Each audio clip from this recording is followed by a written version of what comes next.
Keeping Up with Jones, the Lonnie Jones podcast adventure, is brought to you by TKM Incorporated.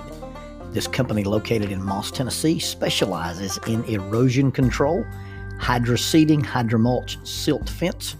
They do minor excavation work, and they also provide traffic control and construction signs. Their mission is keeping people safe. Their passion is wishing that all men could be saved. TKM stands for The King's Men. If you'd like to contact The King's Men, you can contact them at 931-243-3958, 931-243-3958, or you may email them at tkminc2001@twlakes.net. That is tkminc2001@twlakes.net. The King's Men, in partnership with Keeping Up with Jones, the Lonnie Jones podcast adventure.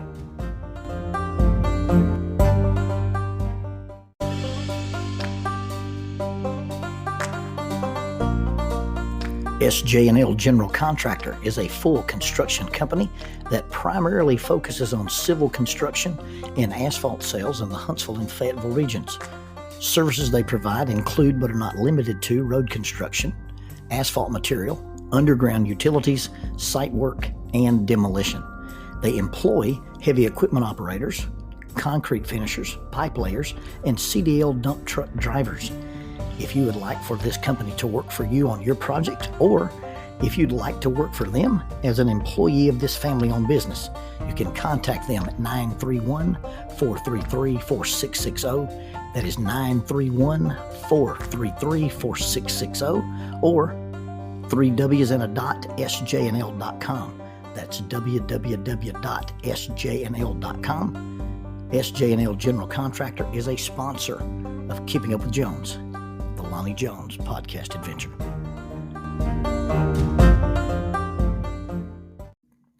You don't get to choose what is traumatic to you. And we really don't understand why some things are indelible in the brain and in the memory.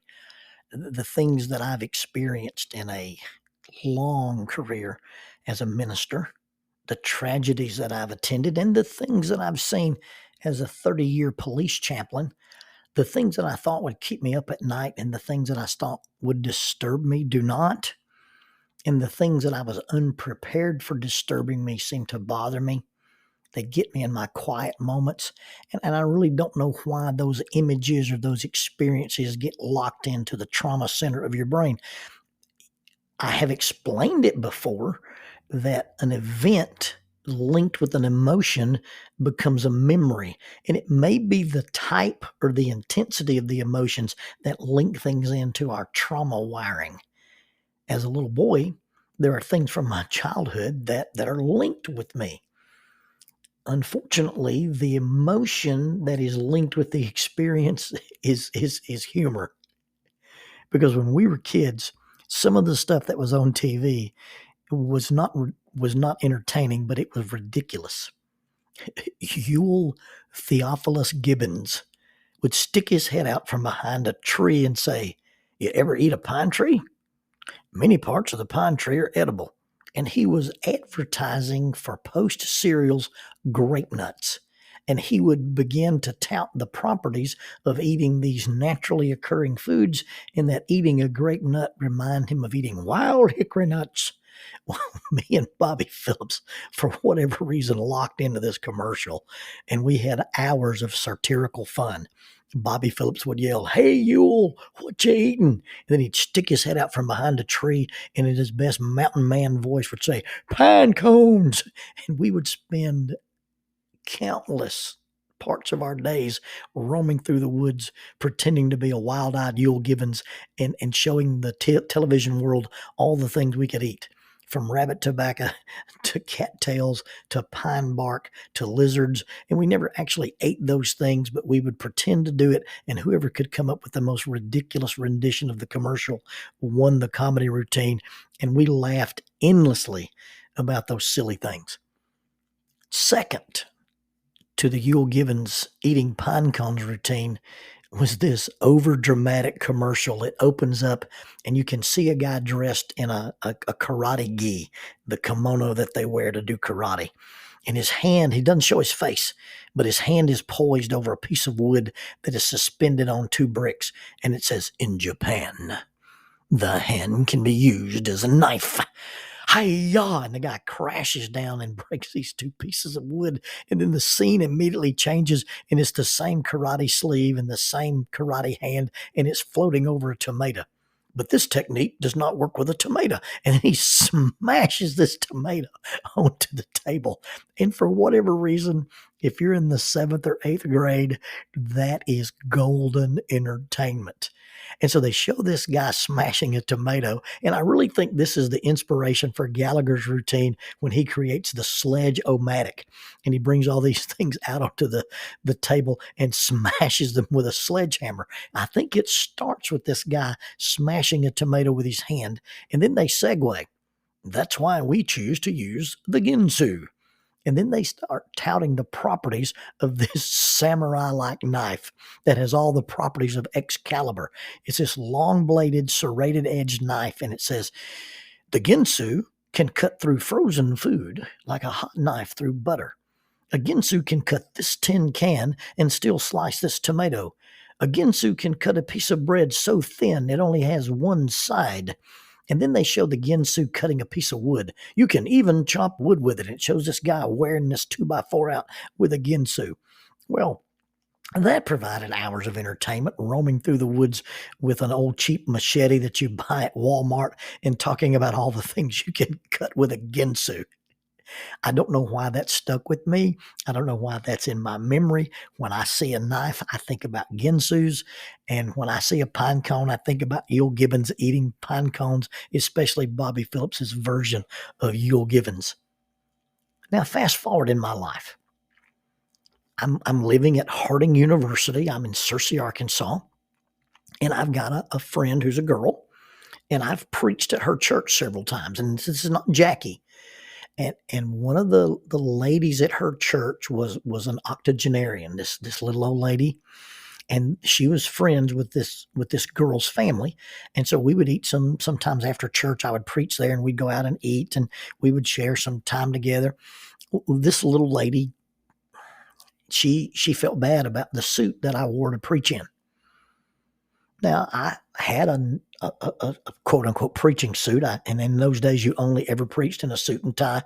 You never went anywhere without your tie to preach, and that was just the culture we were in. And she asked if I would be okay if she bought me a proper preaching suit.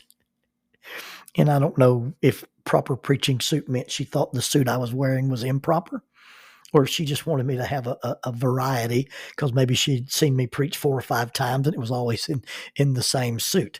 I've never been a slave to fashion.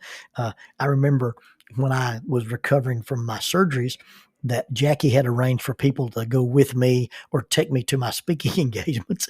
And Lonnie Beth and I walk into this place where I'm going to speak, and they've got a poster on the wall advertising, "Hey, Lonnie Jones is going to be here and speak." And the shirt I'm wearing in the poster is the shirt I'm wearing walking into the building. And Lonnie Beth looks at me and goes, "Dad, really?" So maybe it was just my choice of suit. But anyway, this little old lady was benevolent, and I was a poor college kid. And she took me to this shop, and she had a suit made for me. Well, at Christmas that year, in one of our casual conversations, found out that she'd had a great grandchild born in Dallas, Texas.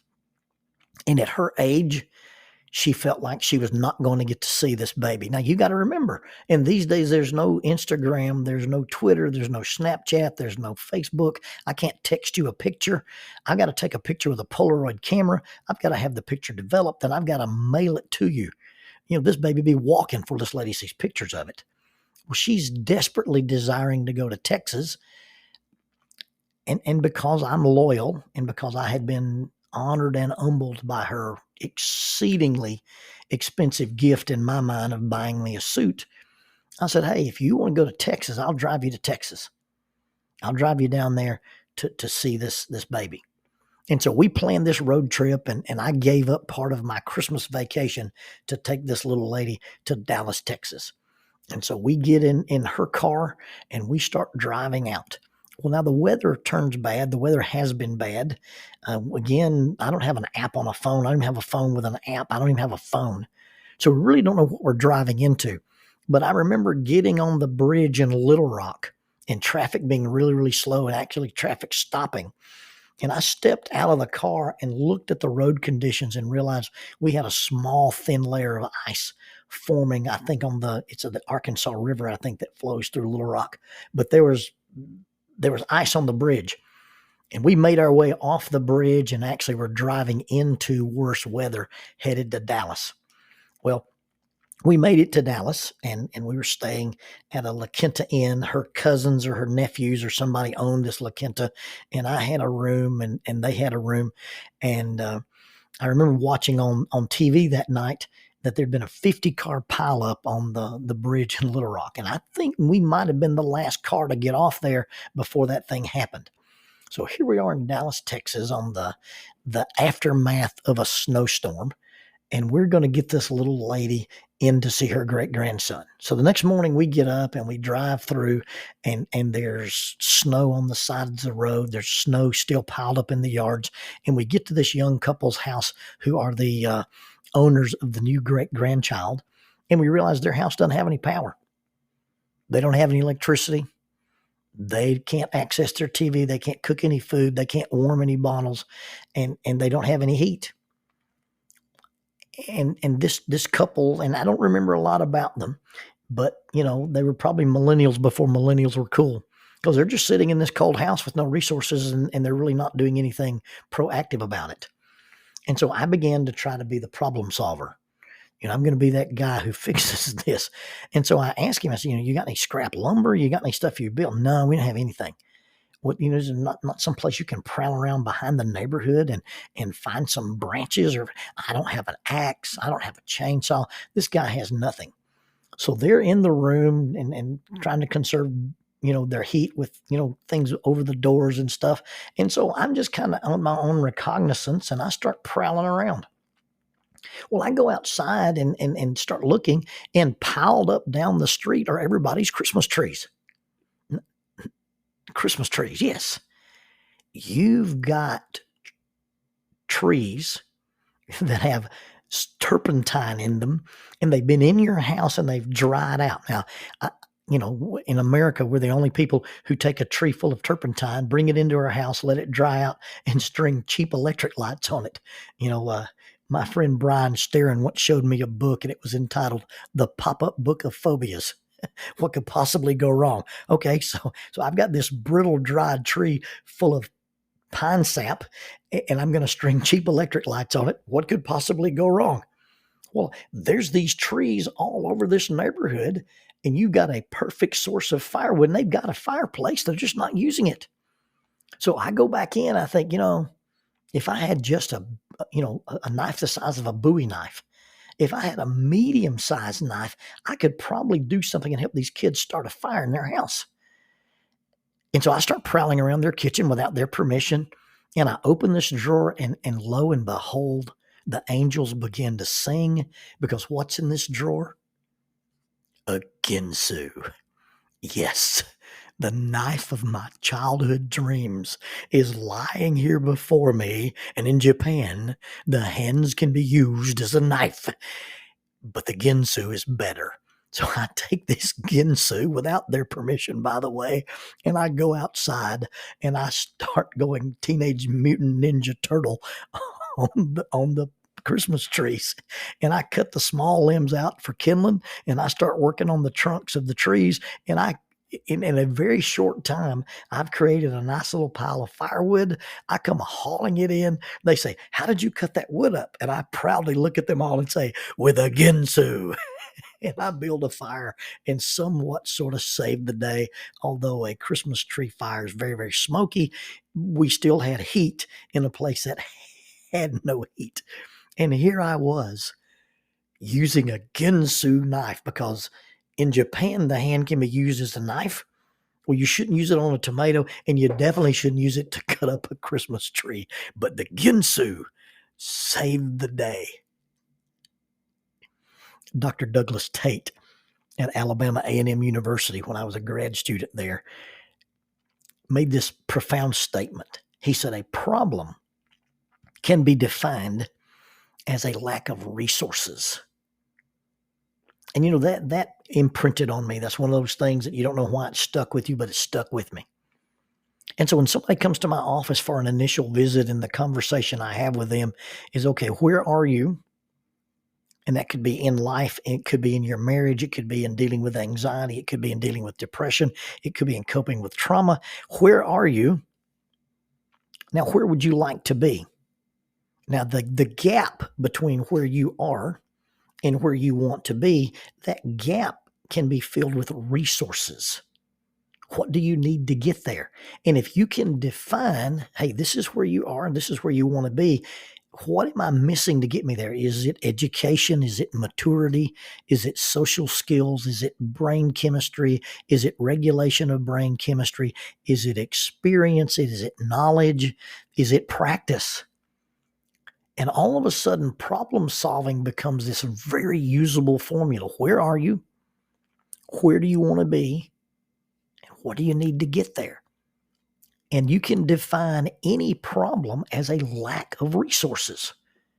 Well, over the years, after using that model, I've come to the conclusion that if a problem is a lack of resources, a dysfunction is a misuse of resources,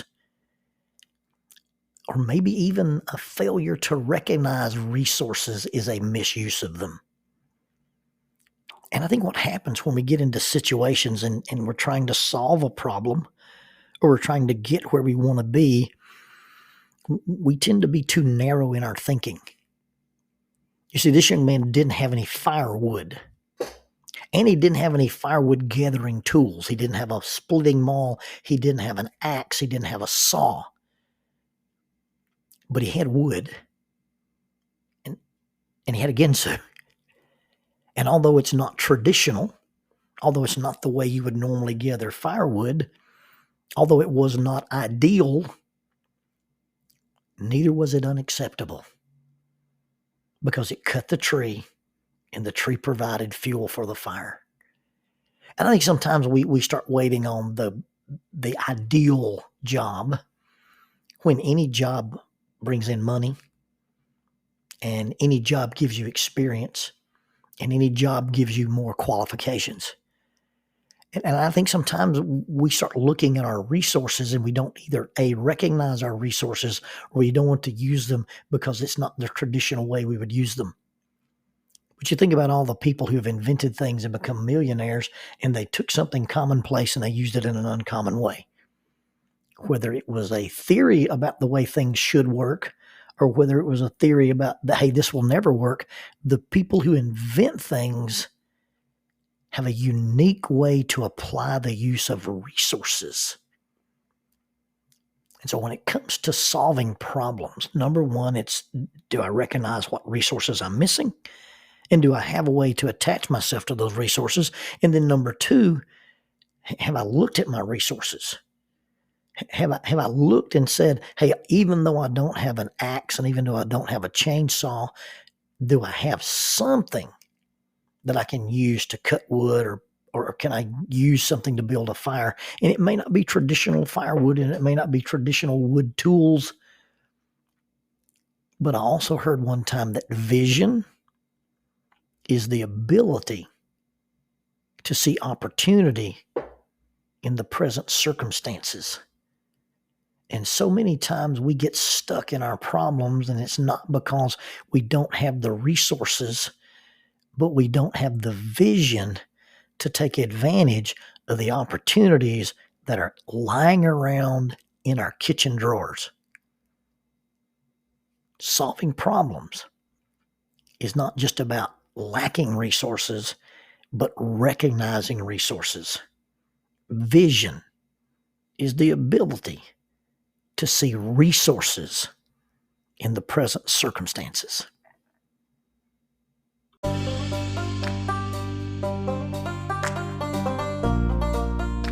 Keeping Up with Jones, the Lonnie Jones podcast adventure. I am your host, Lonnie Jones. My wife Jackie and I moved to the city of Huntsville in 1986 for me to be a youth and family minister. I have been a minister since 1980.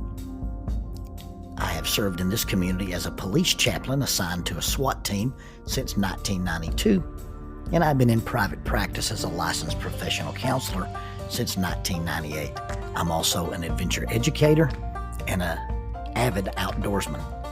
I dabble in rock climbing, and I goof around with Brazilian Jiu-Jitsu. Our life has been full of many wonderful experiences, and some just outright adventures. I used to write about those things in a little church bulletin article, so now instead of asking you to read those things, we're just going to talk about them in our podcast. And as we talk about them, we're going to talk about the facts. The facts lead to concepts, and the concepts lead to application.